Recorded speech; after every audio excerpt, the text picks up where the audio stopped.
الحمد لله رب العالمين والصلاة والسلام على سيد الأنبياء والمرسلين أما بعد فأعوذ بالله من الشيطان الرجيم بسم الله الرحمن الرحيم.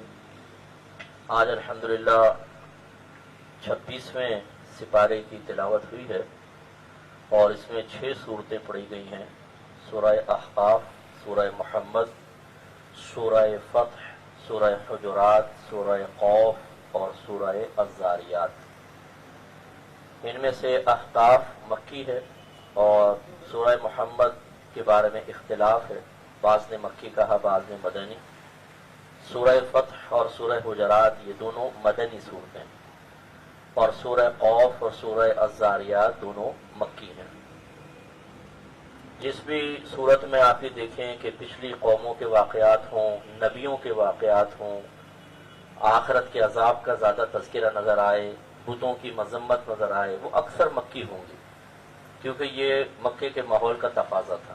اور جن میں احکام آپ زیادہ دیکھیں گے یا فتح مکہ کی خوشخبریاں دی گئی ہیں، مسلمانوں کی ترقی کے بارے میں بتایا گیا ہے، وہ سب مدنی ہوتی ہیں. سورہ احقاف کی آیت نمبر 9 میں اللہ تعالیٰ نے فرمایا، گویا کہ نبی کریم صلی اللہ علیہ وسلم کا قول ایک نقل فرمایا. آپ ارشاد فرماتے ہیں، اللہ تعالیٰ نے ارشاد فرمایا، قل اے حبیب آپ فرمائیے کہ ما کنت بدعا من الرسل، میں کوئی نیا رسول نہیں ہوں، علیحدہ رسول نہیں ہوں. کہنے کا مطلب یہ تھا کہ پہلے بھی تو رسول گزرے ہیں. بدیع کا لفظ وہاں استعمال ہوتا ہے یا بدعون کا جہاں بغیر کسی نمونے کی کوئی چیز ہو، اسی سے بدعت ہے.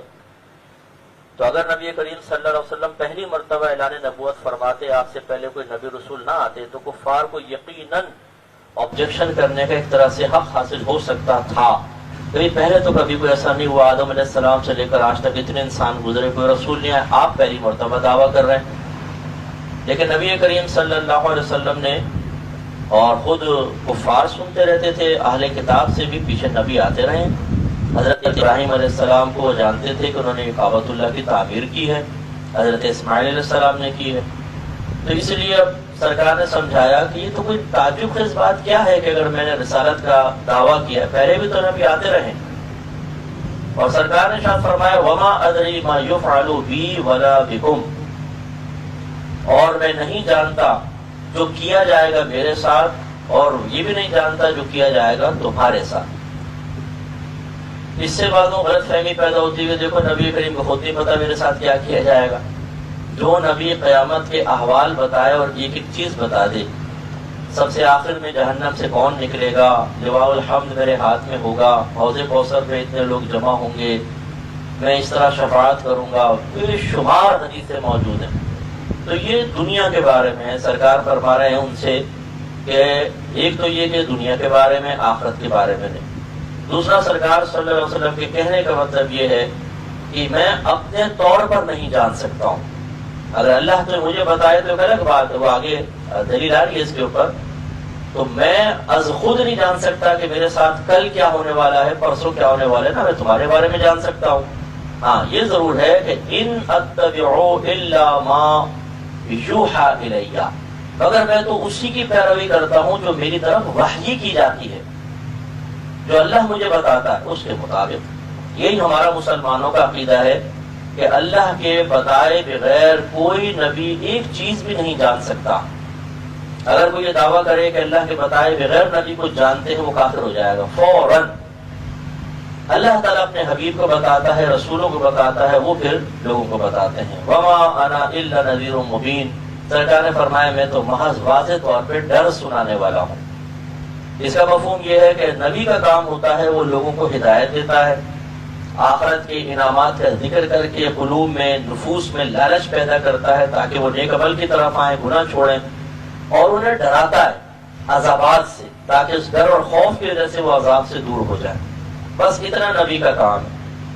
جب نبی کا اتنا ہی کام ہے تو اس کا مطلب ہے کہ اس کا کام یہ نہیں ہے کہ ہاتھ پکڑ کر زبردستی چلائے، تلوار کی نوک پر اسلام قبول کروائے، ڈنڈے مارے. نو، نبی سمجھاتا ہے بس. ہاں جہاں اللہ تعالیٰ کا حکم ہوتا ہے وہاں جہاد بھی ہوتا ہے، جب اسلام کے خلاف کوئی کام ہوتا ہے. اس سے مبلغین کے لیے تسلی کا سامان ہے کہ ہمارا کام ہے وما علینا الا البلاغ، ہم تک تو فقط پہنچا دینا ہے۔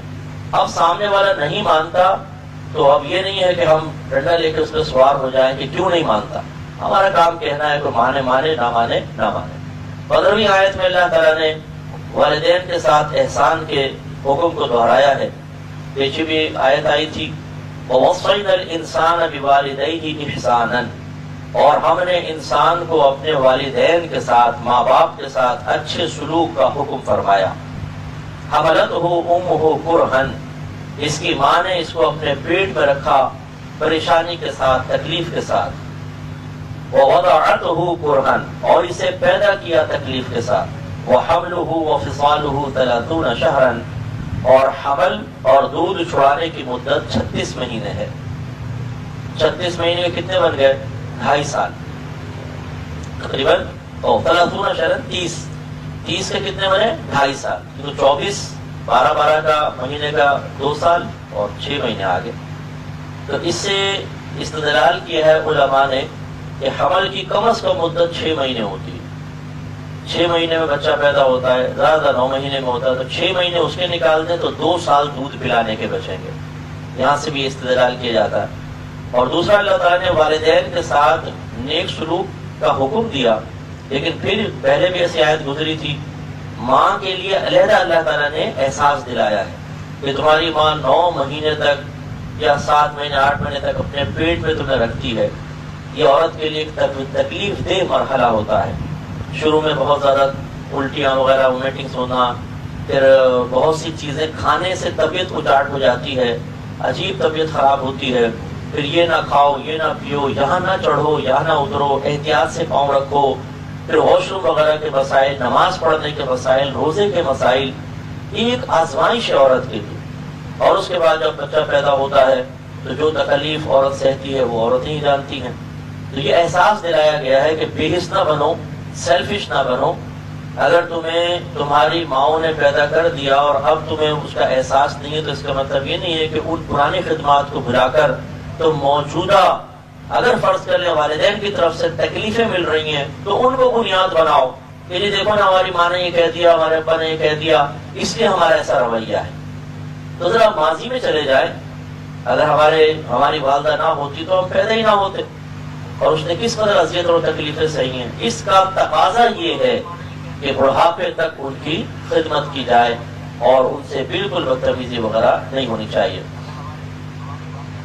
پھر اللہ تعالیٰ نے 20ویں آیت میں اس بات کو بیان فرمایا، یہ پہلے بھی مضمون آ چکا تھا، ابھی پھر میں نے دوبارہ اس آیت کو اس لیے آپ کے سامنے بیان کر رہا ہوں کہ غیر مسلم جتنے بھی نیک عمل کرے گا، ویسے تو ان کی کوئی نیکی نہیں ہے، نیک عمل سے مراد اچھے اعمال، غریبوں کی مدد کر رہے ہیں، سچ بول رہے ہیں، دیانتداری سے اپنا کام کر رہے ہیں، یہ ان کے ہاں کافی معروف چیزیں ہیں ان کے معاشرے میں، تو اللہ تعالیٰ اس کا بدلہ ان کو دنیا میں دے دیتا ہے، آخرت میں ان کے لیے کچھ نہیں ہے۔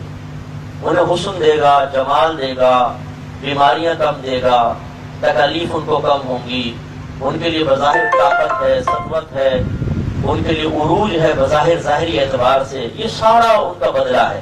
پھر آخرت میں ان کے لیے کچھ بھی نہیں ہے۔ تو اللہ تعالیٰ ارشاد فرماتا ہے وَيَوْمَ يُعْرَضُ الَّذِينَ كَفَرُوا عَلَى النَّارِ، اور وہ دن کہ پیش کیے جائے گا ان لوگوں کو جنہوں نے کفر کیا آگ پر، اذهبتم طیباتکم فی حیاتکم الدنیا، اور جو کچھ تم نے اپنی دنیاوی زندگی میں اچھی چیزیں حاصل کی وہ تم سے لے لی گئی، وہ گزر گئی، واستمتعتم بها، اور تم نے ان سے نفع اٹھا لیا، فَالْيَوْمَ تُجْزَوْنَ عَذَابَ الْهُونِ بِمَا كُنْتُمْ تَسْتَكْبِرُونَ فِي الْأَرْضِ بِغَيْرِ الْحَقِّ، تو بس آج کے دن تمہیں جزا دی جائے گی ایک ذلت والے عذاب کی، کیوں؟ کیونکہ تم زمین پر تکبر کیا کرتے تھے۔ تکبر مختلف ہوتا ہے، ایک ہوتا ہے اللہ اور اس کے رسول کے مقابلے میں تکبر، وہ ایک تو وہ تھا کہ فرعون نے خدائی کا دعویٰ کیا، ایک تکبر وہ کہ جو قوموں کے سرداروں نے اپنے نبیوں کے سامنے کیا، ہم تم پر ایمان نہیں لاتے، تم تو ہماری طرح ہی ہو، اور ایک تکبر ہوتا ہے قرآن سے، اللہ کے حکم سے، رسول کے حکم سے، اور وہ تکبر کیا ہے؟ اسے معمولی سمجھ کے چھوڑ دینا، ہمیں کیا ضرورت ہے عمل کرنے کی، یہ بھی تکبر ہے۔ تو جو غیر مسلمین ہیں وہ اللہ کے حکم اور رسول کے حکم کے سامنے تکبر اختیار کرتے ہوئے انہیں اس حکم کو اتنا سے سمجھتے ہیں معمولی سے، ہمیں نہیں ضرورت۔ یہ ہے ان کا بہت بڑا تکبر جس کی سزا ان کو آخرت میں ملے گی۔ وَبِمَا كُنتُمْ تَفْسُقُونَ، اور اس سبب سے تمہیں عذاب دیا جائے گا کہ تم گناہ کبیرہ کیا کرتے تھے۔ فسق کہتے ہیں گناہ کبیرہ کو، پھر اگر وہ جو فسق کرنے والا ہے اس کو فاسق کہتے ہیں، اعلانیہ گناہ کرے گا تو فاسق معلن کہلاتا ہے، اور چھپ کر کرتا ہے تو فاسق غیر معلن کہلاتا ہے۔ تو خلاصہ کلام یہ ہے کہ کفار کے لیے آخرت میں کچھ بھی نہیں۔ اگر کوئی بیوقوف مسلمان یہ سمجھتا ہے کہ ان کو دیکھو نا کیسی دنیا میں عزت ملی ہے سب کچھ، اور اسی پہ معاذ اللہ ان کی آخرت کو قیاس کر کے کہے کہ بھی شاید یہ آخرت میں بھی انعام لے جائیں گے، تو ایسا نہیں ہے۔ جب تک ایمان نہیں لائیں گے کچھ بھی نہیں ہو سکتا، اور اس پر ایک اور آیت بھی دلالت کرتی ہے، انشاءاللہ میں آپ کو آگے بتاؤں گا۔ پھر 30ویں آیت میں اللہ تعالیٰ نے جنوں کا تذکرہ فرمایا۔ ہم مسلمانوں کا عقیدہ ہے کہ جنوں میں مسلمان بھی ہیں اور کافر بھی ہیں۔ یہاں مسلمان جنوں کا تذکرہ ہے، اور آپ کو پتا ہے کہ ابلیس نے انکار کیا، سجدہ نہ کیا، تو اللہ نے فرمایا ابا واستکبر وکان من الکافرین۔ اور آپ یہ آیت بھی سماعت فرما چکے ہیں کہ اللہ تعالیٰ نے آدم علیہ السلام کو مٹی سے اور شیطان کو، ابلیس کو آگ سے پیدا کیا۔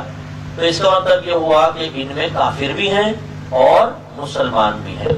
اسی طرح جیسے ہمارے ہاں مختلف مکاتب فکر، مختلف اسکول آف تھاٹس ہوتے ہیں، یہ فلاں فرقے کا، یہ فلاں فلاں فلاں، ان میں بھی ہوتے ہیں، ان میں عالم بھی ہوتے ہیں، ان میں بڑے جید بہت مفتیان کرام بھی ہوتے ہیں، کیونکہ یہ ہم سے تو آگے فتویٰ نہیں لیتے نا، یہ اپنے مفتیان کرام سے لیتے ہیں، اور یہ باقاعدہ آ کر بعض اوقات علم سیکھتے ہیں، کلاسز میں آ کر بیٹھتے ہیں، باقاعدہ علم سیکھتے ہیں۔ ہو سکتا ہے ہماری اکیڈمی میں بھی آتے ہیں بہت سارے۔ تو 29ویں اور 30ویں آیت میں اللہ تعالیٰ نے اس کا ذکر فرمایا، ذرا دیکھیے، وَإِذْ صَرَفْنَا إِلَيْكَ نَفْرًا مِنَ الْجِنِّ، اے حبیب ہم نے آپ کی طرف جنوں کے ایک گروہ کو پھیرا۔ یہ سرکار ایک مرتبہ فجر کی نماز پڑھا رہے تھے، صحابہ کرام علیہم رضوان کو اب ایک اچھا قاری قرات کرے تو سحر سا طاری ہو جاتا ہے، اور میرے آقا قرات فرمائیں تو آپ سوچئے کیا سحر طاری ہوگا۔ ابھی جنوں کا گروہ جا رہا تھا، ایک دم آواز سنی تو ٹھہر گیا، تو یہ کیسی آواز ہے، سنیں تو صحیح۔ اب وہ سنی نبی کریم صلی اللہ علیہ وسلم کی پر اثر قراءت، اور پھر یہ عربک سمجھتے تھے، ان کے دل پر اثر کر گیا۔ اور مفسرین فرماتے ہیں یہ یہود جن تھے، موسیٰ علیہ السلام پر ایمان لائے تھے، وہاں موسیٰ علیہ السلام، پھر عیسیٰ علیہ السلام کا دور، پھر نبی کریم کا، کئی ہزار سال کی عمریں ہوتی ہیں ان کی۔ یہ جن جو یہود کا گروہ تھا جنات، انہوں نے آ کر سنا، اور سننے کے بعد فوراً ایمان قبول کیا۔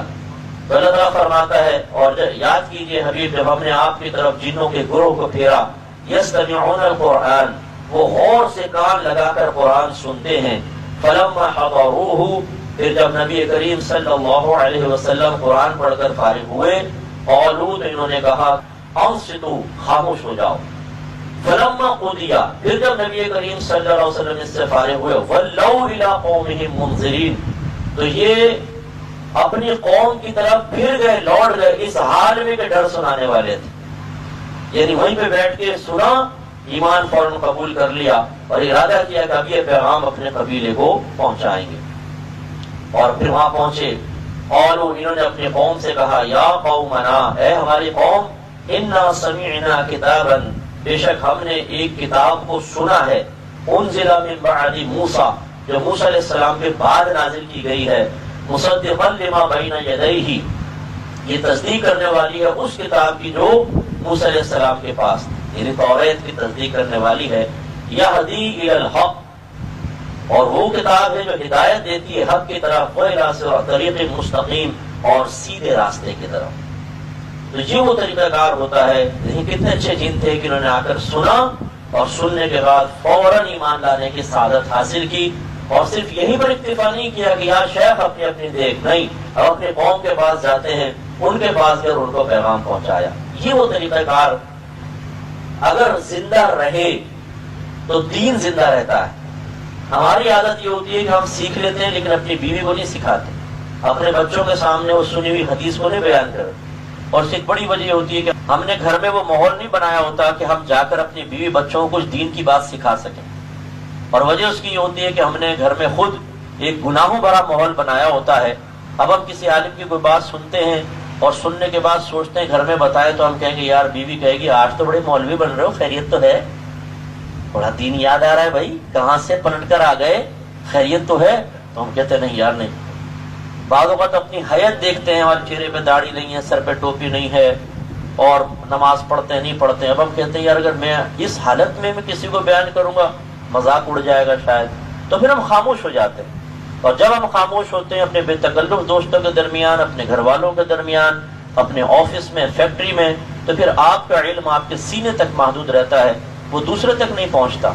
اور اسی وجہ سے آپ یہ دیکھیں کہ چونکہ ہم نے یہ ٹھیکہ صرف علماء کو دے دیا ہے یا تبلیغ کرنے والوں کو دے دیا ہے، اس لیے جہاں علماء ہے، جہاں کوئی تبلیغ ہو رہی ہے، وہاں تو دین کی اشاعت آپ کو نظر آئے گی، اور جہاں پر ایسے مسلمان ہیں جو احساس ذمہ داری سے بالکل محروم ہیں، وہاں صرف غیبت ہوگی، چغلی ہوگی، لیگ پولنگ ہوگی، رشتہ داروں کے ٹانگے کھینچنے کی باتیں ہوں گی، وہاں پر دنیا کی باتیں ہوں گی، دنیا کمانے کی، دنیا حاصل کرنے کی، دوسروں کو پیچھے کرنے کی، دھکا دینے کی، کچل کر آگے بڑھنے کی باتیں ہوں گی، دین کی بات نہیں ہوگی، تو پھر دین ترقی کیسے کرے گا؟ اس لیے اچھی طرح یاد رکھیں، جو بھی آپ بات سیکھیں اسے اپنے میموری میں محفوظ کریں، اور ہر کوئی کمپیوٹر مائنڈ تو ہوتا نہیں ہے، ہمیشہ ایک قلم ڈائری اپنے پاس لے کر رکھیں، جب بھی کسی عالم دین کا بیان سننے جائیں اس میں پوائنٹ نوٹ کریں، اور پوائنٹ نوٹ کرنے کے بعد گھر جا کے اس کو 2-3 دفعہ دہرا کر ذہن میں حاضر کریں، اور پھر وہ لوگوں کو بتانے کی کوشش کریں۔ آج کل سوشل میڈیا بھی آپ کے پاس ہے، آپ چیز سنتے ہیں اس کو ایک پوسٹ بنا کے آپ ڈال سکتے ہیں، لیکن میرا مشورہ ہوگا کہ پوسٹ بنانے سے پہلے، یعنی پوسٹ بنا کر ڈالنے سے پہلے ایک دفعہ چیک اور کروا لیں بھئی میں نے جو سمجھا ہے صحیح ہے، پھر اس کو آپ لوگوں تک پہنچائیں، یہ بہت ہی بہتر ہوگا۔ اس کے بعد سورہ محمد میں اللہ تبارک و تعالی نے بہت ہی پیاری بات بیان فرمائی، آیت نمبر 7، یا ایھا الذین آمنوا، اے ایمان والو، ان تنصروا اللہ، لفظی ترجمہ یہ ہے اگر تم اللہ کی مدد کرو گے، ینصرکم، تو وہ تمہاری مدد فرمائے گا۔ تم اللہ کی مدد کرو گے، اب اللہ کی مدد کیسے کر سکتے ہیں؟ اللہ تو مدد کا محتاج نہیں ہے، مراد یہ ہے کہ اللہ کے دین کی مدد کرو گے تو اللہ تعالیٰ تمہاری امداد فرمائے گا۔ اب کیا اللہ تعالیٰ اپنے دین کی مدد کے سلسلے میں ہمارا محتاج ہے؟ نو، وہ محتاج نہیں ہے، لیکن اس نے ہمارے لیے سعادتوں کے دروازے کھولے ہیں کہ جہاں دین کا کام ہو رہا ہو اس کی امداد کرو، اس میں تعاون کرو، اور وہ تعاون کئی طریقوں سے ہوتا ہے۔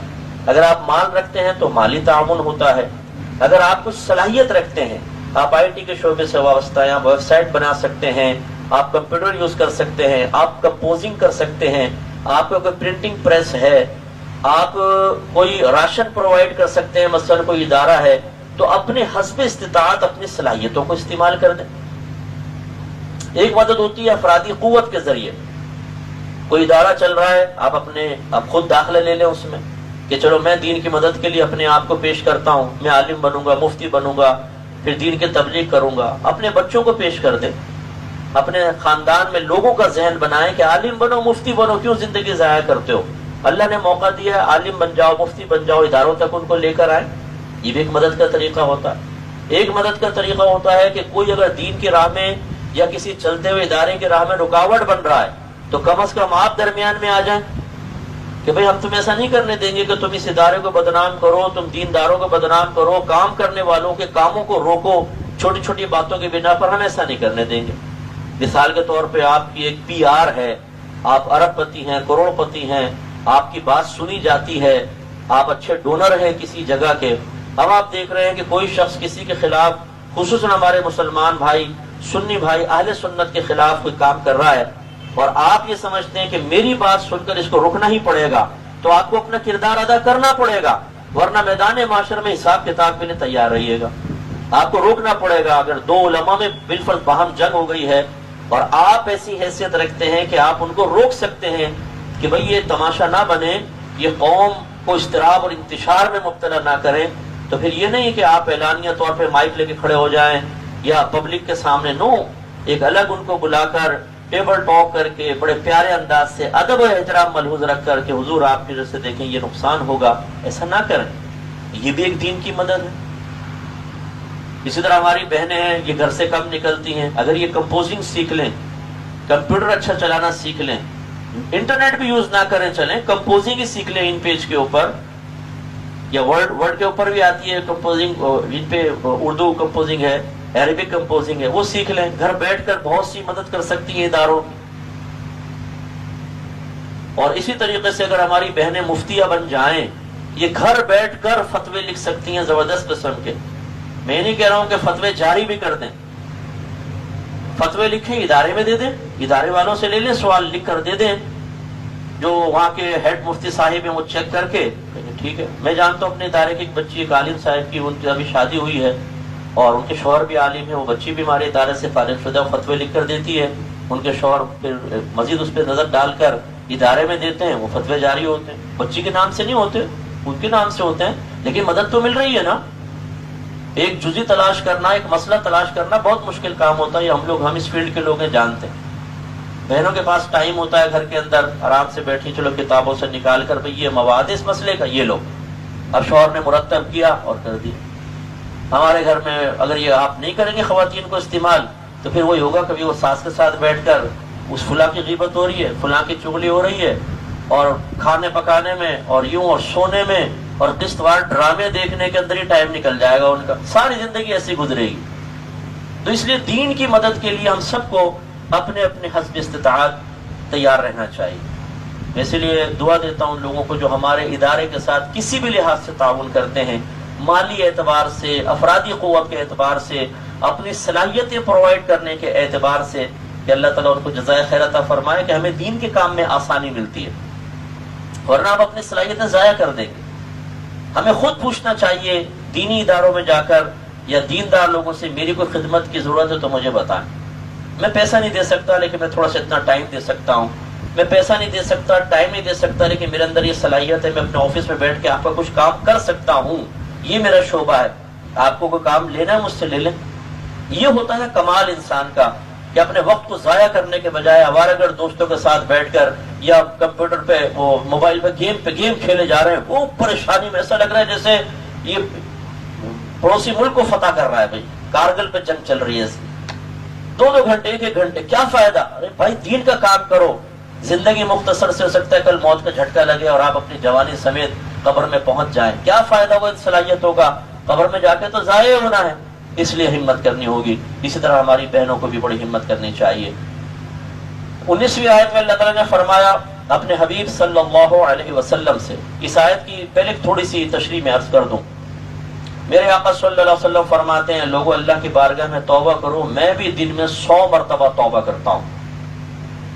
اب ہم اہل سنت کا یہ مسلمہ عقیدہ ہے، جمہور اسی پر ہیں کہ اللہ کے نبیوں سے نہ گناہ کبیرہ ہوتے ہیں نہ گناہ صغیرہ ہوتے ہیں. تو پھر اللہ کے نبی 100 مرتبہ توبہ کس پر کر رہے ہیں؟ توبہ تو گناہ پر ہوتی ہے. اس کا جواب یہ ہے کہ میرے آقا صلی اللہ علیہ وسلم گناہ سے پاک و صاف تھے، وہ معصوم ہیں. ہمارے مذہب کے مطابق یعنی اہل سنت کے مطابق 2 مخلوق معصوم ہیں. 2 مخلوق، ایک فرشتے، دوسرا نبی. تمام نبی معصوم، فرشتے معصوم. معصوم وہ ہوتا ہے جس میں گناہ پیدا ہی نہیں ہوتا، جس میں گناہ پیدا نہیں ہوتا، کوئی خراب خیال پیدا نہیں ہوگا، کوئی خراب چیز پیدا ہی نہیں ہوتی، اللہ نے ایسا کر دیا، وہ معصوم ہوتے ہیں. باقی تمام جو ہیں وہ جیسے اب صحابہ ہیں، اولیاء ہیں، یہ محفوظ کہلاتے ہیں، اللہ ان کی حفاظت فرماتا ہے لیکن معصوم نہیں. یہ ہمارا عقیدہ. اب نبی معصوم ہے تو گناہ کا کیا مطلب؟ اس کا مطلب یہ علماء فرماتے ہیں کہ اصل میں بہت سے کام ایسے ہوتے ہیں جو اللہ کی پسند والے ہوتے ہیں لیکن ان کو ترک کرے تو کوئی گناہ نہیں. تو میرے آقا صلی اللہ علیہ وسلم اس وجہ سے ان بعض اوقات فضیلت والے کاموں کو چھوڑ دیا کرتے تھے کہ اگر میں لگاتار یہ کام کروں گا تو میری امت پر واجب ہو جائے گا. کیونکہ یہ مسلمہ اصول ہے یہ بھی کہ اگر کوئی ہمارے نبی کوئی بھی کام دائمی طور پہ کرے، کبھی نہ چھوڑے، وہ امت پہ واجب ہے، چاہے وہ زبان سے کچھ بھی نہ کہیں، واجب ہو جائے گا. اسی لیے میرے آقا نے فرمایا اگر مجھ پہ اپنی امت کی مشقت کا خوف نہ ہوتا تو میں ان کو مسواک کا حکم دیتا، واجب قرار دے دیتا. ایک روایت میں سرکار نے فرمایا اگر مجھے امت کی مشقت کا خوف نہ ہوتا تو میں عشاء کو آدھی رات تک مؤخر کر دیتا، لیکن میرے آقا نے آدھی رات تک دائمی طور پہ نماز نہیں پڑھی ورنہ واجب ہو جاتی. تو یہ اب جو یہ فضیلت والی چیز سرکار چھوڑتے تھے امت کے لیے اور اللہ کی اجازت سے تھی اور کوئی گناہ نہیں تھا. لیکن یہ یاد رکھے کہ عوام کے لیے جو چیز بالکل معمولی ہوتی ہے نا، خواص کے لیے اتنی بڑی ہوتی ہے. ہے وہ خاص لوگ ہیں نا، اس لیے اگر ہم سے مستحب ترک ہو جائے کوئی بات نہیں، لیکن خواص جو ہوں گے مستحب بھی ترک ہوگا نا تو وہ یہ سمجھیں گے ہم سے گناہ ہو گیا، اللہ کی بارگاہ میں یہ ہمارا غیر مستحب عمل کیوں پہنچا، یہ بھی مستحب ہونا چاہیے تھا، حالانکہ اس پہ گرفت نہیں ہے، اس پر توبہ کی جاتی تھی، میرے آقا صلی اللہ علیہ وسلم اس پر توبہ فرماتے تھے۔ اس تمہید کے بعد آپ دیکھیں اللہ تعالیٰ فرماتا ہے فَعْلَمْ، اے حبیب آپ جانیے، أَنَّهُ لَا إِلَهَ إِلَّا اللَّهُ، کہ بے شک اللہ کے سوا کوئی عبادت کے لائق نہیں۔ جانیے، کیا پہلے اللہ کے نبی کو نہیں پتا؟ تو اس کا صحیح مفہوم یہ ہے، لفظی ترجمہ تو یہ مفہوم یہ ہے کہ جو آپ جان چکے ہیں اس پہ دوام اختیار رکھیے گا، اس پہ ہمیشگی اختیار رکھیے گا۔ اور پھر اللہ نے فرمایا وَاسْتَغْفِرْ لِذَنْبِكَ، اے حبیب لفظی ترجمہ اپنے گناہ پر استغفار کریں۔ تو یہاں گناہ سے مراد کیا ہے؟ مستحب کا ترک، جو تعلیم امت کے لیے تھا، جس کو خلاف اولا کہتے ہیں۔ تو خلاف اولا امور کے ارتکاب پر جو امت کے غم میں آپ نے کیے ہیں ان پر استغفار کیجئے۔ وَلِلْمُؤْمِنِينَ وَالْمُؤْمِنَاتِ، اور مومن مرد اور مومنہ عورتوں کے لیے بھی استغفار کریں۔ استغفار کا مطلب کیا ہے؟ مغفرت طلب کریں۔ اب یہ اللہ کا حکم ہے نا، قل اللہ نے فعلم سے فرمایا اور پھر واستغفر امر کا صیغہ ہے، حکم فرما دیا۔ جب حکم ہے تو سرکار نے کی ہوگی، اور جب سرکار ہاتھ اٹھا دیں اللہ کی بارگاہ میں وہ دعا قبول نہ ہو، یہ کیسے ہو سکتا ہے؟ کیونکہ جو دعا قبول نہیں ہونی ہوتی نا تو اللہ تعالیٰ نبی کو اس دعا کے کرنے سے روک دیتا ہے۔ اب اللہ کے حکم سے سرکار نے ہاتھ اٹھا دیے، میں نے کچھ دن پہلے بھی آپ کو کہا تھا کہ ہمیں جو دلائل نظر آتے ہیں نا اس میں تو ایسا ہی لگتا ہے کہ سرکار کا کوئی امتی اس امت کا مسلمان ہو اور جہنم میں چلا جائے بہت مشکل لگتا ہے۔ میرے آقا استغفار فرما رہے ہیں، عرش کے فرشتے جو عرش اٹھائے ہوئے ہیں اس کے گرد گھوم رہے ہیں، وہ ہمارے لیے استغفار کر رہے ہیں، لوگ ہمارے لیے استغفار کر رہے ہیں۔ جنازہ پڑھتے ہیں تو اس میں دیکھیں دعائے مغفرت ہی ہوتی ہے نا انشاءاللہ۔ سرکار نے فرمایا جس کی نماز جنازہ 3 صفوف نے ادا کی، اللہ تبارک و تعالیٰ اس مردے کی بخشش و مغفرت فرما دیتا۔ ایک روایت میں سرکار نے فرمایا کہ جب جنازہ ادا کیا جاتا ہے اگر مردہ نیک ہوتا ہے تو اللہ تعالیٰ جنازہ پڑھنے والوں کی بخشش فرما دیتا ہے، اور اگر وہ گناہگار ہو پڑھنے والے نیک ہوں تو اللہ تعالیٰ ان کی برکت سے اس کی مغفرت فرما دیتا۔ بتاؤ اب کون جائے جہنم میں؟ لیکن اس کا مطلب ہرگز یہ نہیں کہ ہم پہ وہ نعرہ تکبیر کھولو ٹی وی ہفتہ فلمیں دیکھیں، بھائی استغفار ہو رہا ہے ہمارے لیے، یہ اس کے لیے ہے جو ایمان بچا کر لے جائے۔ اللہ نہ کرے جو گناہوں پر دلیر ہو نا، چاہے چھوٹے گناہ پر بھی اس کا ایمان خطرے میں ہوتا ہے، اس کے نظریات بگڑنے میں ٹائم نہیں لگے گا، شیطان تباہ کر دے گا، اس لیے ایسا نہ کریں۔ 33ویں آیت میں اللہ نے فرمایا یا ایھا الذین آمنوا اطیعوا اللہ واطیعوا الرسول ولا تبطلوا اعمالکم، اے ایمان والو اللہ کی اطاعت کرو، اس کے رسول کا حکم مانو اور اپنے اعمال کو برباد نہ کرو۔ اس سے احناف نے نکالا ہے کہ اگر کوئی عمل شروع کر دیتے ہیں ہم تو اس کی تکمیل ہم پر واجب ہو جاتی ہے۔ جیسے نوافل آپ نے شروع کر دیے تو اس کو پورا کرنا واجب ہے۔ کیوں؟ لا تبطلوا اعمالکم، اپنے اعمال باطل نہ کرو۔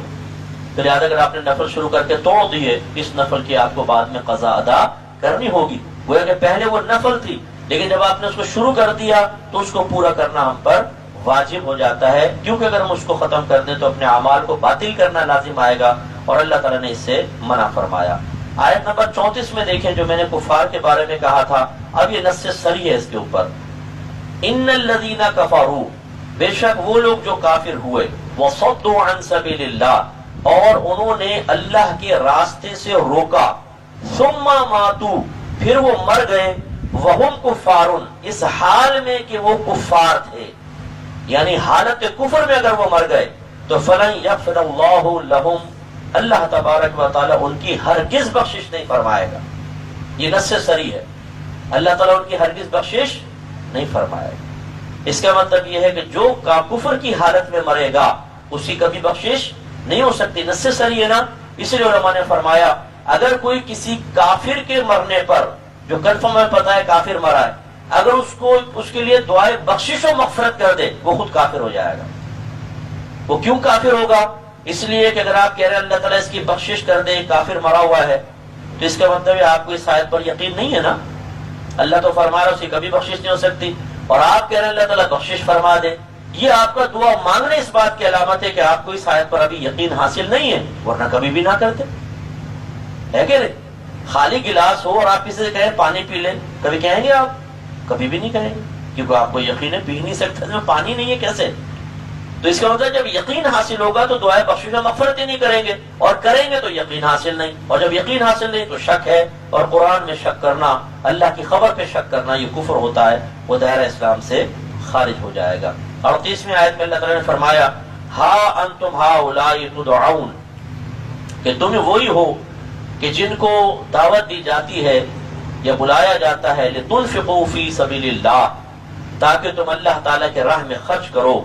فمنکم من یبخل، بس تم میں سے وہ ہیں جو بخل کرتے ہیں. ومن یبخل، اور جو بخل کرے گا فانما یبخل عن نفسہ، تو وہ اپنی ذات پر ہی بخل کرنے والا ہے. واللہ الغنی وانتم الفقراء، اور اللہ تعالیٰ غنی ہے، تم فقیر ہو. بخل ایک قلبی کیفیت کا نام ہے. جب یہ قلب میں کیفیت طاری ہوتی ہے تو انسان اپنے مال کو، اللہ کی نعمت کو اس کی راہ میں خرچ کرنے سے رک جاتا ہے. مال کی محبت اتنی بڑھ جاتی ہے کہ اس کو جدا نہیں کرنا چاہتا. اب جہاں اللہ تعالیٰ نے خرچ کرنے کا حکم دیا، مثلا زکوٰۃ دو، حج کرو، قربانی، فطرہ ہے، اگر کوئی جرم ہو گیا تو کفارہ لازم آتا ہے، یا جیسے حج کے دوران دم لازم آتا ہے، تو ہمارا بعض اوقات اس دم کو دیتے ہوئے دم نکلنے لگ جاتا. ایک بکرا بدنا اونٹ لازم ہو گیا مجھ پر، اللہ معاف کرنے والا. یا چھوڑو، اللہ معاف کرنے والا. جہاں پیسہ خرچ کرنے کے بعد اللہ معاف کرنے والا. بھائی پیسے تو ہے آپ کے پاس، وہ شاپنگ کے لیے رکھے نا. خاص طور پر ہماری بہنیں جیسی حج سے فارغ ہوں گی فوراً ان کو شاپنگ ہی یاد آئے گی. اب نکلیں گی بازار میں، حالانکہ کہیں گی وہ اصل میں رشتہ داروں کے لیے کچھ لے کر تو جانا پڑتا ہے نا. تو رشتہ داروں کے لیے لیا 25% یا 75% کس کے لیے تھا؟ ہم بھی تو کسی کے رشتہ دار ہیں، یہ ہمارے لیے تھا. تو یہ حرکتیں ہوتی، اس میں خرچ ہو جائے گا، لیکن اللہ کی راہ میں خرچ کرتے ہوئے دل تنگ ہو جاتا. اسی طرح ہمارے غریب محتاج رشتہ دار، ان کی غربت کے باوجود ان کو نہ دیا جائے، کوئی مر رہا ہے اس کو کچھ نہ دیا جائے، تو یہ بخل ہوتا ہے. اسی لیے اب اللہ نے دیکھیں کتنے اس کی مذمت فرمائی ہے. اسی لیے ہم کہتے ہیں کہ ہماری بہنوں کو چاہیے اپنے سونے کی زکوٰۃ کوشش کر کے اپنی پاکٹ منی سے نکالیں. اپنی قربانی اگر کرنی ہے تو اپنے پیسوں سے قربانی کریں، تاکہ آپ کو اپنی قلبی کیفیت کا اندازہ ہو کہ آپ اللہ کی راہ میں خرچ کرتے ہوئے دل اتنا سا تو نہیں ہو جاتا، خوش دلی کے ساتھ کر رہے ہیں کہ نہیں کر رہے. اب ہماری خواتین شوہر کو کہہ دیتی میں کہاں سے دوں، تم کرو. وہ پہلے بیچارہ قربانی کا بکرا بنا ہوا ہے، بکرا بھی وہی لے کر آئے، زکوٰۃ بھی وہی دے گا، حج کا سارا خرچہ بھی وہی کرے گا. ارے بھائی خدا کا خوف کرو، آپ نے کس نے جمع کر کے رکھا ہوا ہے؟ ابھی اگر موت آ گئی تو اگر اس میں بخل سے کام لیا تھا تو اس کی مصیبت ہے. پھر اگر یہ شبہ پیدا ہو جائے ہم کچھ خرچ کریں گے شاید اللہ تعالیٰ کو ضرورت ہوگی، نہیں. وہ آخر میں بیان فرما دیا اللہ تو غنی ہے، تم ہو محتاج اور فقیر، خرچ کرو اللہ کی راہ میں، تمہارا دل کا غنا تمہیں حاصل ہو. اللہ تو محتاج نہیں ہے اس چیز کا، اس لیے اس پہ توجہ کرنی چاہیے. سورہ فتح کے اندر آیت نمبر 9 میں اللہ تعالیٰ نے فرمایا لِتُؤْمِنُوا بِاللَّهِ وَرَسُولِهِ، اور چاہیے کہ تم اللہ تعالیٰ اور اس کے رسول پر ایمان لاؤ. وَتُعَزِّرُوهُ وَتُوَقِّرُوهُ، اور اپنے نبی کی تعظیم کرو، ان کی عزت کرو. وَتُسَبِّحُوهُ بُكْرَةً وَأَصِيلًا، اور اللہ تعالیٰ کی پاکی بیان کرو دن میں اور رات میں. تو اس میں اللہ کے نبی کی تعظیم کا حکم دیا گیا ہے، اللہ کے نبی کا ادب کرنے کا حکم دیا گیا. اور جب مطلق حکم ہو تو یاد رکھیں کہ پھر اس میں ہر صورت، ہر وقت، ہر حالت ہوتی ہے. آپ کھڑے ہوئے ہیں، بیٹھے ہوئے ہیں، لیٹے ہوئے ہیں، دن ہے، رات ہے، شام ہے، صبح ہے، حالت نماز میں ہے، حالت نماز کے باہر ہے، ہر صورت میں اللہ کے نبی کی تعظیم کا مطالبہ ہوگا. لہذا یہ نہیں ہے کہ معاذ اللہ ہم یہ کہیں، یا ہم تو خیر الحمدللہ رب العالمین خوش عقیدہ لوگ ہیں، کوئی اگر بدبخت یہ کہے کہ نماز میں نبی کا خیال لے کر نہ آؤ، کیونکہ نماز میں نبی کا خیال آئے گا تو تعظیم کے ساتھ آئے گا تو اللہ کی تعظیم میں فرق پڑے گا. یہ بہت بڑی جہالت اور بے وقوفی کی بات ہے. جب آپ پڑھتے ہیں التحیات للہ والصلوات والطیبات، پھر کہتے ہیں نا السلام علیکہ ایھا النبی، کہتے ہیں کہ نہیں کہتے؟ جب آپ کہتے ہیں السلام علیکہ ایھا النبی تو کس کا تصور آپ کے ذہن میں آتا ہے؟ نبی کا آتا ہے۔ اب اگر میں پوچھوں تعظیم کے ساتھ آتا ہے کہ توہین کے ساتھ آتا ہے، تو معاذ اللہ توحید کا تو تصور بھی نہیں ہو سکتا، تعظیم کے ساتھ ہی آتا ہے۔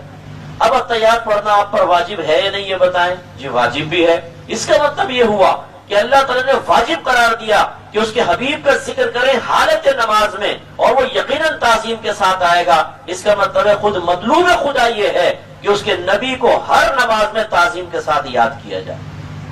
تو پھر نماز میں نبی کا خیال لانا کیسے معاذ اللہ برا ہو سکتا ہے؟ تو اس لیے یہ جہالت عظیمہ ہے۔ حضرت ابوبکر صدیق رضی اللہ تعالیٰ نے ایک مرتبہ جب سرکار موجود نہیں تھے، آپ نے نماز پڑھانے کا ارادہ کیا، مصلی پہ کھڑے نماز پڑھا رہے ہیں، سرکار حالت نماز میں تشریف لے آئے، سرکار صفوں سے آگے نکلتے ہوئے آئے اور پیچھے کھڑے ہونے لگے۔ صدیق اکبر رضی اللہ تعالیٰ عنہ کی توجہ دلوائی گئی، آپ ہٹنے لگے، سرکار نے اشارہ فرمایا کہ صدیق نماز پڑھاتے رہے، لیکن صدیق اکبر حالت نماز میں پیچھے ہٹ گئے۔ نبی کریم آگے بڑھے، نماز ختم فرمائی۔ جب لمبی حدیث سے مختصر عرض کر رہا ہوں، سرکار نے فرمایا کہ اے ابوبکر، جب ہم نے یہ کہا تھا آپ نماز پڑھائے، آپ پیچھے کیوں ہٹ گئے؟ عرض کیا رسول اللہ، ابو قحافہ کے بیٹے کی یہ جرأت کہ آپ کے سامنے کھڑے ہو کے نماز پڑھائے۔ حالت نماز میں جس میں اللہ تعالیٰ کی تعظیم سب سے زیادہ مطلوب ہے، خشوع و خضوع مطلوب ہے، اور صدیق اکبر رضی اللہ تعالیٰ عنہ صرف خیال نہیں لا رہے نبی کا، فزیکلی طور پہ اللہ کے نبی کی تعظیم میں پیچھے ہٹ رہے ہیں اور اللہ کے نبی آگے بڑھ رہے ہیں۔ نہ اللہ کے نبی نے فرمایا کہ اے ابوبکر، تم نے نماز میں ہماری تعظیم کا ارتکاب کر کے اللہ کی تعظیم میں فرق پیدا کیا، لہذا یہ شرک ہو گیا اور کلمہ پڑھو، نو۔ اور نہ صدیق اکبر رضی اللہ تعالی عنہ یوں کھڑے رہے کہ نہیں یار، اگر میں پیچھے ہٹوں گا تو نبی کی تعظیم اور نماز میں نبی کی تعظیم اللہ کی تعظیم کے مخالف ہوگی تو شرک کا مرتکب ہو جاؤں گا، نہیں بھی کھڑے رہوں۔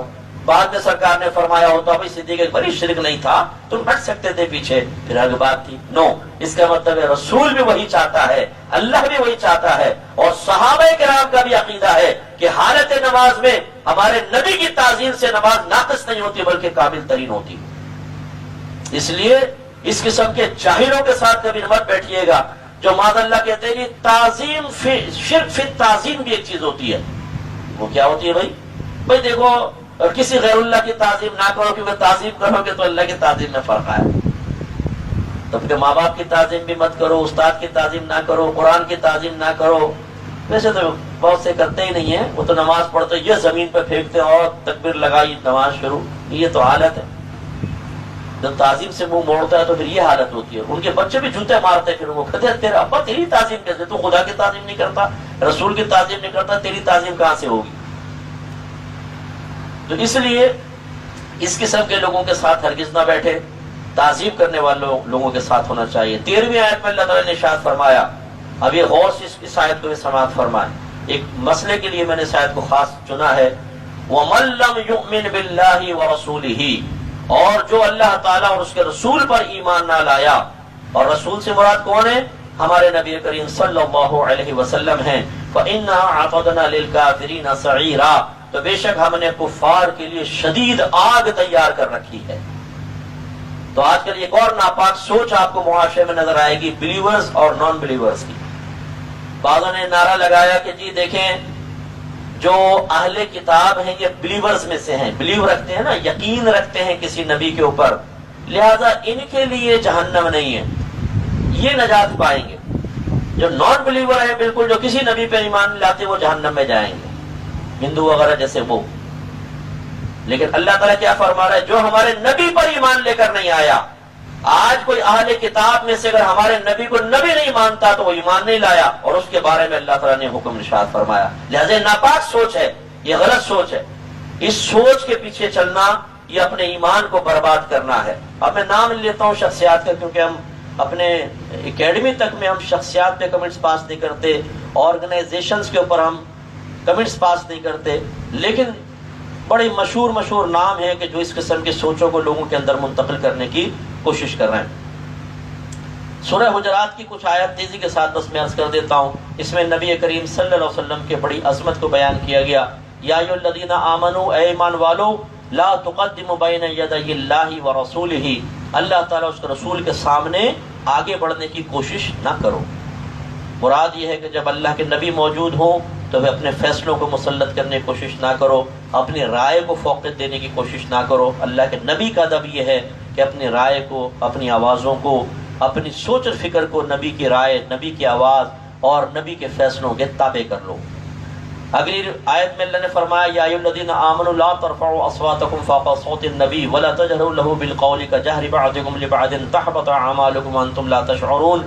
اے ایمان والو، نبی کے سامنے اپنی آوازوں کو بلند نہ کرو، نبی کی آواز کے اوپر اپنی آواز کو بلند نہ کرو، اور نبی کو ایسا نہ پکارو جیسے تم آپس میں ایک دوسرے کو پکارتے ہو۔ اس میں دو مفہوم ہیں، نام لے کے پکارتے ہیں ہم بعض اوقات، اور چیخ چیخ کے پکارتے ہیں، دونوں منع ہے۔ نبی کو نہ چیخ کے پکارو آواز دو، نہ ان کا نام لے کر بولو اے محمد سنو، نو۔ کسی صحابی نے کبھی یا محمد نہیں کہا، منافق نے کہا ہے۔ یہ اللہ کی شان ہے، وہ اپنے حبیب کو جیسے مخاطب فرمائے۔ جبریل امین ان شرعی احکام کے مکلف نہیں ہیں، جبریل امین نے یا محمد کہہ کے پکارا، لیکن ہم انسانوں کو اس کا حق حاصل نہیں ہے، اور یہ اگر ایسا کریں گے تو اللہ تعالیٰ فرماتا ہے ایسا نہ ہو کہ تمہارے اعمال برباد ہو جائیں اور تمہیں شعور بھی حاصل نہ ہو۔ چھٹی آیت میں اللہ نے فرمایا، میں ترجمہ کر دیتا ہوں جلدی جلدی کیوں ٹائم زیادہ ہو رہا ہے۔ اے ایمان والو، اگر تمہارے پاس کوئی فاسق خبر لے کر آئے تو پہلے اس کی تحقیق کر لو، ایسا نہ ہو کہ تم اپنی جہالت میں کسی قوم کے خلاف کچھ کر بیٹھو، پھر صبح اس حال میں کرو کہ تمہیں اس پر ندامت ہو رہی ہو۔ ہر سنی سنائی بات پر فوری طور پہ ایکشن ہرگز نہ لیں۔ اگر کوئی آفس کلیگ آپ کو آ کر کہتا ہے یار تیرے پیٹھ پیچھے نا اس نے ایسی بات کہی تھی، آپ ہائپر نہ ہو جب تک صاحب معاملہ سے رجوع نہ کر لیں۔ ہو سکتا ہے غلط کہہ رہا ہوں، آپ گالیاں بک دیں، آپ برا بھلا کہہ دیں، یا جاتے اس کی ٹیبل پہ چڑھ جائیں، ادھر آپ بول کیوں بولا تھا، میں کیا بولا تھا، یہ تو نے نہیں بولا، نہیں میں نے تو نہیں بولا ہے، فلاں تو کہہ رہا تھا، اچھا یار معافی اب معذرت کرنی پڑے گی۔ ایسی وہ جو شوہر حضرات یہاں بیٹھے ہیں سلطان راہی قسم کے، کہ وہ زوجہ کے بارے میں کوئی بھی بولے گھر پہ جا کے زوجہ پہ چڑھ جائیں گے، کیوں کیا تو نے، کیوں کیا، ارے بھائی سن تو لو پہلے۔ اب وہ کہتی کس نے کہا ہے تمہیں، میری ممانی نے کہا ہے، اور ممانی ایک تھی فٹر، ارے میں نے یہ نہیں کہا، میں نے تو یوں کہا، اچھا وہ پھر گواہ پیش کر دے، اب ٹھنڈے پڑے، اچھا ممانی تو ایسا کہہ رہی تھی، اب بتاؤ کس کی بات کا یقین کریں کس کی نہ کریں۔ ارے بھائی قرآن پڑھ لیتے تو کبھی یہ غلطی نہ کرتے، تم نے دل آزاری کی، تم نے کسی کی بچی کو برا بھلا کہا، اسے گالیاں بک دیں، اب تم معافیاں مانگ رہے ہو۔ اسی لیے تو اللہ کے نبی نے فرمایا پہلے تحقیق کرو، یہ صحیح بھی کہہ رہا ہے کہ نہیں کہہ رہا۔ اگر ہم یہ تحقیق نہ کریں، سنی سنائی بات ہو تو پھر اسی سے بدگمانیاں پیدا ہوتی ہیں۔ ہم نے کتنے مریدین کو پیروں سے بدزن ہوتے دیکھا ہے اسی وجہ سے، عوام کو علماء سے بدزن ہوتے دیکھا ہے اسی وجہ سے، میاں بیوی میں دراڑیں پڑتی ہوئی دیکھی ہیں اسی بنا پر، سگے بھائیوں بہنوں میں جدائیاں دیکھی ہیں اسی بنا پر، میاں بیوی میں طلاقیں دیکھی ہیں، جدائیاں دیکھی ہیں اسی بنا پر، اولاد اور ماں باپ میں جدائیاں دیکھی ہیں اسی بنا پر، رشتہ دار فیڈ کرتے ہیں، اولاد ماں سے بدزن ہو جاتی ہے، باپ سے بدزن ہو جاتے ہیں، آپس میں ایک دوسرے میں بدزن ہو کے کر رہے ہوتے ہیں۔ ہمیشہ یاد رکھیں جب کوئی آپ کے پاس آ کر کہے فلاں نے ایسا کہا، آپ سے پوچھیں کہ پہلی بات ہے تو مجھے لکھ کر دے یہ ساری بات، تاکہ تم بعد میں پلٹ نہ جاؤ، لکھ کر دو، قسم سے حلفیہ بیان لیں۔ تیسری بات یہ کہیں کہ اگر وہ کہتا ہے نا اس نے بھیا وہ میں نے آپ کا پیغام پہنچایا اس کہ بھائی تمہیں وہ فلاں بلا رہا ہے، اس نے پتہ ہے کیا کہا، کیا میں نہیں آتا، جا کے کہہ دو میں نہیں آتا، تو آپ پوچھیں کہ کیا ایسے ہی کہا تھا، جا میں نہیں آتا، ہاتھ ایسی جھٹکا تھا اس نے، چہرے کے تاثرات، نہیں وہ ایسا تو نہیں کہا تھا میں نہیں آتا، میں ویسے بتا رہا ہوں، یعنی مرچ مسالہ لگا کے بتاتے ہیں، مرچ مسالہ۔ یہ سب نوٹ کرنے کے بعد پھر صاحب معاملہ جس کے بارے میں کہہ رہا ہے اس سے پولائٹلی آپ معلوم کریں کہ بھئی مجھے ایسے اطلاع ملی ہے، کیا یہ صحیح بات ہے، وہ کیا کہتا ہے وہ بھی سنیں۔ بعض اوقات آپ اتنے غصے میں ہوں گے کہ دماغ کے رگیں پھٹنے لگیں گے کہ میں کیا کر دوں، لیکن جب آپ صاحب معاملہ سے رجوع کریں گے ایک دم ٹھنڈے ہو جائیں گے، بھئی یار یہ تو کچھ بھی معاملہ نہیں۔ اس لیے ون سائیڈڈ سن کر، ون سائیڈ کسی پرسن کی بات سن کر کبھی بھی کوئی فیصلہ نہ کریں۔ عمر فاروق رضی اللہ تعالیٰ عنہ فرمایا کرتے تھے ہم کبھی بھی فریقین کی باتیں سنیں بغیر فیصلہ نہیں کریں گے، ایک کی بات سن کر نہیں، اس طرح جو میری بہنیں بیٹھی ہیں ان سے بھی میری گزارش ہے، کوئی بھی عورت آ کر اگر آپ کے شوہر کے بارے میں کہتی ہے، کوئی بھی رشتہ دار آ کر کہتی ہے، فوری طور پہ اس کی بات کا یقین نہ کریں۔ یہ نہیں ہے کہ اپنے شوہر پہ فوراً چڑھ دوڑیں اور اس سے بدتمیزیاں کر لیں، بعد میں اس کی وضاحت پر اچھا مجھے تو اس نے ایسا کہا تھا، چلو چھوڑو میں چائے لاتی ہوں بنا کے۔ ارے آدھے گھنٹے تو دماغ چاٹ گئی، اس بیچارہ وہ باہر سے آیا تھا تھکا آ رہا، تم نے اس کو ٹینشن میں مبتلا کر دیا، اور کتنے آرام سے اچھا اس نے تم نے ایسے کہا تھا، یعنی اب تمہیں کچھ سزا ملنی چاہیے کہ نہیں ملنی چاہیے؟ تو یہ غلطیاں ہوتی ہیں ہماری، اس سے نفرتیں پیدا ہوتی ہیں، یہ ہرگز نہیں ہونا چاہیے۔ یہ 9ویں اور 10ویں آیت میں ہوا یہ تھا کہ میرے آقا صلی اللہ علیہ وسلم مدینہ منورہ میں تھے اور ایک گدھے شریف پر، حمار شریف پر تشریف فرما تھے، اور عبداللہ بن ابی یہ بہت بڑا منافق تھا، رئیس المنافقین کہتے ہیں۔ سرکار اپنے حمار پہ اس کے پاس سے گزرنے لگے نا، وہ اپنے ساتھیوں کے ساتھ بیٹھا ہوا تھا، تو آپ کا گدھا شریف وہاں ٹھہر گیا اور گدھے شریف نے کیا پیشاب، تو عبداللہ بن ابی نے نفرت سے اپنی ناک بند کی اور نفرت کا اظہار کیا۔ حضرت عبداللہ بن رواحہ رضی اللہ تعالیٰ عنہ وہاں تشریف فرما تھے، آپ جلال میں آ گئے، آپ کھڑے اور آپ نے فرمایا کہ منافق، میرے نبی کے گدھے شریف کا پیشاب تیرے مشک سے بہتر ہے، اس سے زیادہ خوشبودار ہے۔ سرکار خاموشی سے آگے تشریف لے گئے، جب سرکار چلے گئے تو عبداللہ کھڑا ہو گیا اور تو میں ہو گئی، ان کے بھی افراد آگے، ان کے بھی، اور فائٹ شروع، لڑائی جھگڑا ہو گیا۔ جب سرکار کو پتہ چلا پھر سرکار تشریف لائے اور آپ نے ان کے مابین صلح فرمائی۔ اس وقت تک اللہ کا حکم نہیں تھا کہ منافقین کو اپنی جگہ سے، اپنی بارگاہ سے نکال دیں، اس کو اللہ تعالیٰ نے یہاں بیان فرمایا۔ اس سے ایک نتیجہ نکلا کہ جب نبی کا معاملہ ہوگا تو اس میں پھر خون کا سرد ہونا، رویوں کا سرد رہنا اور خواہ خواہ حکمتوں کا شکار ہونا یہ ایمان کی علامت نہیں ہے۔ اظہار غضب ہونا چاہیے، جوش آنا چاہیے، غصہ آنا چاہیے، لیکن دائرہ شریعت میں رہ کر، یہ ضروری ہے۔ یہ نہیں کہ آپ کسی نے جیسے کوئی کارٹون بنائے فراس وغیرہ میں، آپ نے جا کے اپنے محلے کی 4 دکانوں کو آگ لگا دی۔ ارے بھائی کارٹون اس نے بنائی، بیچارے مسلمان کی دکان کو آگ کیوں لگائی آپ نے؟ پول توڑ دیے، سگنل توڑ دیے، گھاسیں اکھیڑ دی، درخت کاٹ دیا آپ نے، کیا فائدہ اس کا؟ یہ تو جاہلانہ اقدامات۔ لیکن غصہ آنا چاہیے کسی چیز کے اوپر، کوئی اگر گستاخی ہوتی ہے، غلط کام ہوتا ہے، اور اس کے لیے بہترین طریقہ یہ ہے کہ جو سلجھے ہوئے علماء ہیں پھر ان سے رجوع کیا جائے۔ سلجھے ہوئے کا لفظ میں نے اس لیے کہا، جو تھوڑے سے الجھے ہوئے ہوں گے وہ خود وہ کام نہیں کریں گے، آپ کو کہیں کہ تم یہ کر دو کر دو کر دو، کرنے کے بعد کام بگڑتا ہے، سنورتا نہیں۔ سمجھداری کے ساتھ اچھا مضبوط لائعمل اختیار کرنا چاہیے۔ میری اپنی ایک سوچ ہے، میں یہ کہتا ہوں ہم ان چیزوں سے ہمیں بھی، کیوں ہر مسلمان ہرٹ ہوتا ہے نا، یہ تو قوت ایمانی کا تقاضا ہے ہمارا، لیکن ہم یہ کہتے ہیں کہ اندھا دھند کچھ کرنے کے بجائے ہمیں سنجیدگی کے ساتھ ان چیزوں کے لیے لائعمل اختیار کرنا چاہیے۔ اور وہ کیا ہے؟ سب سے پہلی چیز اتحاد، ملیں، متحد ہوں۔ آپ کی ایک طاقت ہوگی تو کسی پر روب ہوگا، پھر اپنی صلاحیتوں کا صحیح استعمال۔ مسلمان جب تک جدید ٹیکنالوجی میں ترقی حاصل نہیں کرے گا، آپ کبھی بھی بڑی اقوام کا مقابلہ نہیں کر سکتے۔ جو مسلمان 6 گھنٹے روڈوں پہ بیٹھ کر ضائع کر دے اور اپنے نبی کی ناموس اور عزت کی حفاظت کے لیے جدید ٹیکنالوجی سے فیضیاب ہو کر ایک اپر لیول پر آ کر کفار سے مقابلے کا ذہن نہ بنائے اور پھر وہ کہے کہ جی میرے دل میں بہت زیادہ نبی کی محبت ہے، تو بھائی یہ محبت تیری صرف توڑ پھوڑ کے اندر تو کام آ سکتی ہے، کبھی بھی بڑے پیمانے پر نبی کی عزت اور ناموس کی دفاع کے لیے استعمال نہیں ہو سکتی ہے۔ اس لیے ہم تو بڑے کام کی طرف آنا چاہتے ہیں، ہم کہتے ہیں کہ وسیع پیمانے پر کام ہو، بڑا کام ہو۔ ان چیزوں سے کچھ بھی نہیں ہوگا، ایک وقتی اثر ضرور ہوتا ہے، لیکن کبھی بھی آپ اس سے معاشرے میں بڑا چینج نہیں لا سکتے۔ اچھا کیا یہ سب کچھ چھوڑ دیں؟ میں یہ بھی نہیں کہہ رہا ہوں، توڑ پھوڑ کی اجازت میں نہیں کہہ رہا ہوں، اظہار غضب بھی ہونا چاہیے، احتجاج بھی ہونا چاہیے، بالکل صحیح شریعت کے موافق، لیکن تھوڑی سی پلاننگ اس کی بھی تو کرنی چاہیے۔ کچھ تو سنجیدہ ذہن مل کر بیٹھیں کہ یار ہم تھوڑے اپر لیول پر کچھ بڑا کام کرنے کی کوشش کریں۔ جو ہمارے زیادہ پڑھے لکھے لڑکے ہیں ان کو ذرا بٹھائیں۔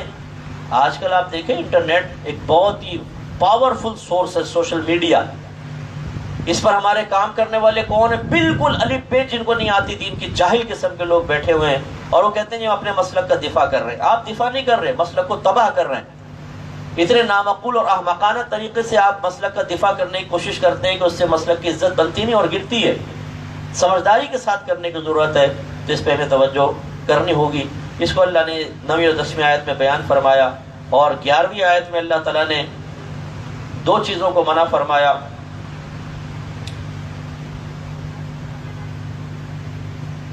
بس یہیں پہ میں ختم کر دیتا ہوں۔ ایک تو منع فرمایا مذاق اڑانے سے، کہ کوئی قوم کسی قوم کا مذاق نہ اڑائے، ہو سکتا ہے جن کا تم مذاق اڑا رہے ہو وہ تم سے بہتر ہو،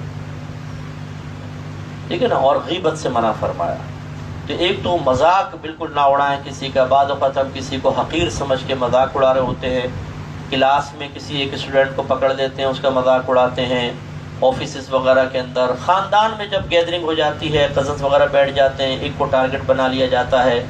دوستوں میں بیٹھتے ہیں تو کسی ایک کو ٹارگٹ بنا لیتے ہیں، اس پہ خوب آوازیں کستے ہیں اور مذاق اڑاتے ہیں۔ اب وہ بیچارہ جھینپ مٹانے کے لیے ہمارے ساتھ مسکرا رہا ہوتا ہے، لیکن اس کی دل آزاری ہوتی ہے، تکلیف ہوتی ہے۔ اس طرح کے فعل کرنا حرام ہوتا ہے، یاد رکھیں۔ یہ نہ سوچیں کہ نہیں یار ہماری بات کو اس پہ اثر تو ہوا نہیں، ہنس رہا ہے وہ تو، آپ کو کیا پتہ اس کی قلبی کیفیت کیا ہے۔ کبھی آپ کا مذاق اڑائے نا کوئی، تو آپ کے دل میں اگر درد ہو تو پھر سوچئے، آپ زبردستی مسکرا تو رہے ہیں لیکن آپ کے دل میں دکھ تو ہو رہا ہے، درد ہو رہا ہے، ایسے اس کو بھی ہوتا ہے۔ نہ کریں ایسا۔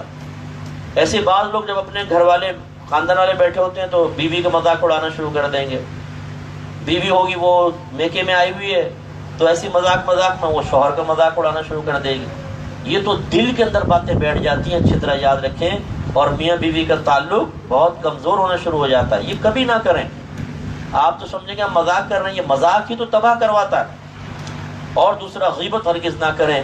غیبت کا مطلب ہے کہ مسلمان بھائی کی وہ برائی جو اس کے ذات میں موجود ہو، بلا اجازت شریعت اس کے پیٹھ پیچھے بیان کرنا غیبت ہے۔ اس کا مطلب ہے کہ برائی موجود ہو وہ بیان کرنا غیبت ہے، اچھائی کا بیان کرنا کوئی غیبت نہیں۔ دوسری بات ہے کہ پیٹھ پیچھے غیبت بنتی ہے۔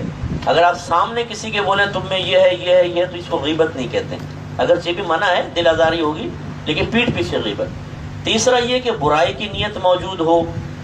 اس کا مطلب یہ ہے کہ برائی کی نیت نہیں ہے تو غیبت ہو سکتی ہے۔ مثلا کسی پر اظہار افسوس بھی کرے گا، یار بڑا افسوس ہے وہ بیچارہ دیکھو اس حرکتوں میں لگا ہوا، تو یہ غیبت نہیں ہے، اظہار افسوس پر۔ اور چوتھی، بلا اجازت شرع نہ ہو۔ اگر شریعت نے اجازت دی ہے پھر آپ کرتے ہیں تو پھر کوئی حرج نہیں ہے۔ مثلا سرکار نے فرمایا کافر کی غیبت نہیں ہے، گویا کہ یہاں اجازت ہے، کافر کی غیبت کر سکتے ہیں۔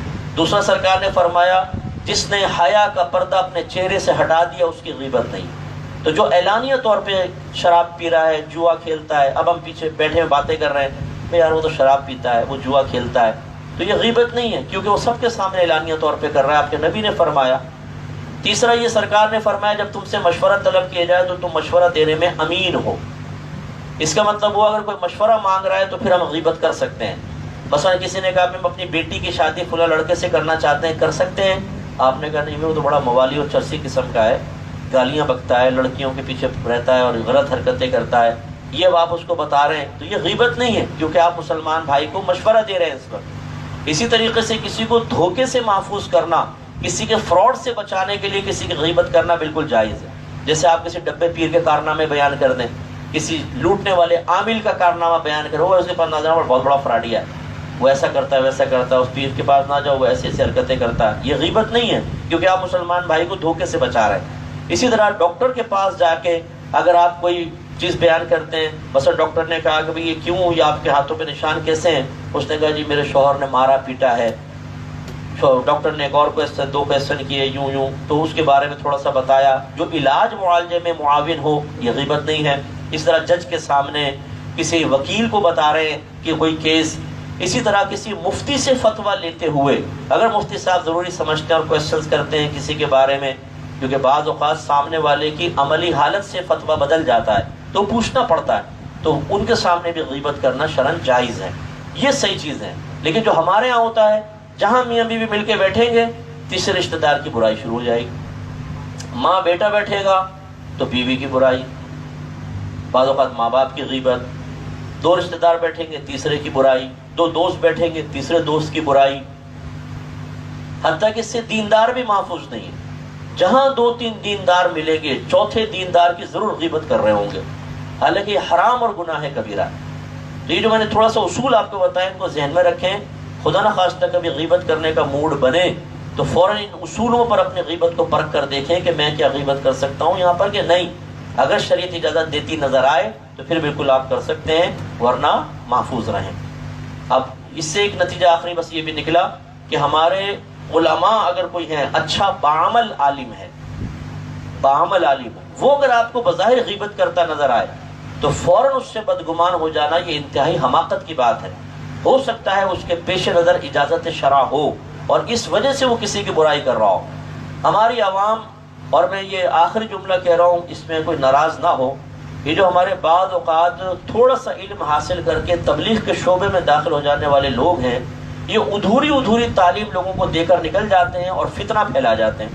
وہ کس طریقے سے، حالانکہ نیت فتنہ پھیلانے کی نہیں ہوتی، اصلاح کی ہوتی ہے، لیکن اپنی کم علمی کی وجہ سے اور انداز تبلیغ نہ سیکھنے کی وجہ سے باعث فتنہ بن جاتے ہیں۔ مثلا کوئی مبلغ آپ کے سامنے کھڑا ہو گیا، بھائی دیکھیں میں آج آپ کو غیبت کے بارے میں بتا رہا ہوں۔ غیبت یہ ہے کہ مسلمان بھائی کی برائی اس کی پیٹھ پیچھے بیان کرنا، جو ایسا کرے گا حرام اور گناہ کبیرہ کا مرتکب ہوگا۔ سرکار نے فرمایا الغیبت اشد من الزنا، وہ زنا سے بدتر گناہ میں مبتلا ہوگا۔ وآخر دعوانا الحمد للہ رب العالمین، نکل لیا جی۔ اب آپ نے کہا یار پیٹھ پیچھے غیبت، وہ تو امام صاحب بھی کر رہے تھے، پیر صاحب بھی کر رہے تھے، میں بھی بیعت توڑتا ہوں۔ بیعت بھی توڑ دی، امام صاحب کے پیچھے نماز پڑھنا چھوڑ دی۔ اب یہ فتنہ کیوں پھیلا ہے؟